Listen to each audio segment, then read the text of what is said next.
Hello guys, welcome to connect with Shruti. இன்றைக்கி படித்ததில் பிடித்தது தான். இன்ஸ்டாகிராமில் ராஜி எடிட் லிரிக்ஸ் 111 அப்படின்ற ஒரு பேஜ் இருக்குது. அந்த அண்ணா ரொம்ப சூப்பராக எழுதியிருக்காங்க, எழுதுவாங்க. நான் அவங்க பேஜ் ஃபாலோ பண்ணிட்டு தான் இருக்கேன். ஸோ அவங்க பேஜில் எனக்கு பிடிச்ச ஒரு கவிதை, அதை தான் நான் இன்றைக்கி உங்களுக்காக படிக்க போகிறேன். அவளுக்குள் நிறைய இருக்கிறது, அவளுக்குள் அவளால் சொல்ல முடிந்த காதல், கனவு, ஆசை, ஏக்கம், அன்பு என்று நிறைய அவளின் மனதில் குவிந்து கிடக்கிறது. அதே போன்று அவளுக்குள் அவளால் சொல்ல முடியாத பல காயங்கள், வலி, அழுகை, ஏமாற்றம், தனிமை, அவைகளும் நிறைய அவளின் மனதிற்குள் குவிந்து கிடக்கின்றன.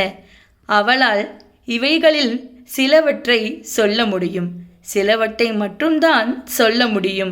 மீதி எல்லாவற்றையும் சொல்லாமலேயே இருந்து விடுகிறாள் அவள் இறுதி காலம் வரை.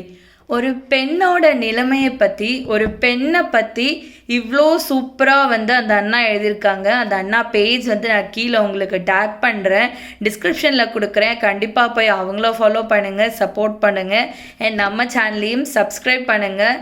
எனக்கு ரொம்ப ரொம்ப பிடிச்சிருந்தது. பார்த்ததும் இந்த கண்டிப்பாக நம்ம படிக்கணும், அவங்களோட எழுத்துக்கு நம்ம குரலாக இருக்கணும் அப்படின்னு நான் நினச்சேன். ஸோ அதனால தான் நான் இதை ட்ரை பண்ணேன். தேங்க்யூ ஸோ மச் அண்ணா, உங்களோட பர்மிஷனுக்காக. அவங்க பர்மிஷனோட தான் இதை பண்ணேன். ஸோ அவங்க பர்மிஷன் கொடுத்ததில் எனக்கு ரொம்ப ரொம்ப சந்தோஷம். அவங்களோட எழுத்துக்கு நான் குரலாக இருந்து அவங்கக்கிட்ட இதை கொண்டு சேர்த்ததே எனக்கு ரொம்ப சந்தோஷம். தேங்க்யூ ஸ்ருதி அஜய்.